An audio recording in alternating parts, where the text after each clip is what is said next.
Hi, this is Eric Martin with Board Game Geek. I'm here with designer Brady Sadler, looking at Awful Fantasy, the card game. Yep.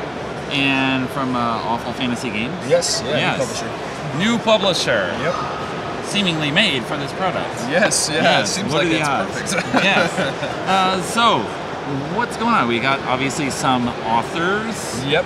Not real authors, right, perhaps. yeah, they sound kind of familiar, like we got George R. E. Farton and Stephen King, but...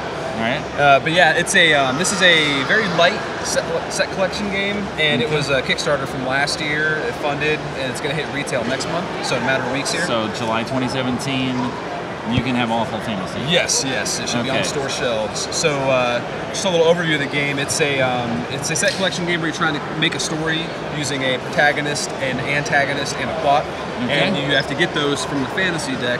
However, you have to use awful cards to get them, and awful cards are just various effects, like you can play writer's block on somebody, or you can play coffee. All these cards will either let you mess with other players or mess with the fantasy deck. Okay. And then the fantasy deck's just packed full of ridiculous elements of ridiculous stories. You have Etcher Gumfoot, the halfling detective. You got the Novelmancer, an antagonist. So once you have an antagonist, a protagonist, and a plot, you win the game. And it plays pretty quick. It's for about it's 2 to 4 players.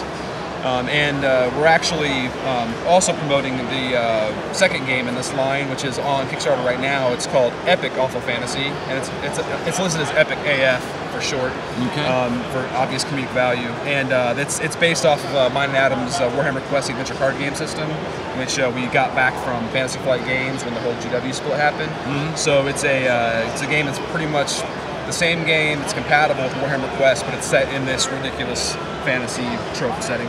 Okay. So we're seeking funding for that right now while this one hits retail. Okay. Maybe you can talk about the notion of that. When you say you got the system back. Yeah. So how did that work initially? Were you licensing a game system? Well, apart from the contents of it. Yeah, it's kind of like a formality in the sense where when we were contracted to design the game, it was attached to the Warhammer IP essentially, and we weren't aware that there was going to be a disconnect from that because GW wasn't going to renew their license with FFG. So when that split, that game was pretty much just shelved. So they just reverted it back to us. They did a termination agreement because our contract ended with that. So we had a 5-year contract. We got a year into it, and they couldn't make the game anymore. So they just gave it back to us. So we pretty much made a whole new slew of content for it and released it in this IP and our own IP, and we're just keeping the game alive now ourselves. And we plan to hopefully do it in different settings also. This is just our first one out of the gate because these publishers are friends of ours, and we like working with them, and this was a fun project to work on, so we did that one first. Okay. And yet compatible with Warhammer Quest. Yeah, you have to sleeve them the cards because the graphics are different, but yeah, it plays the same. It's the same game. Okay. Yeah. It's interesting. It's sort of the marketing of that.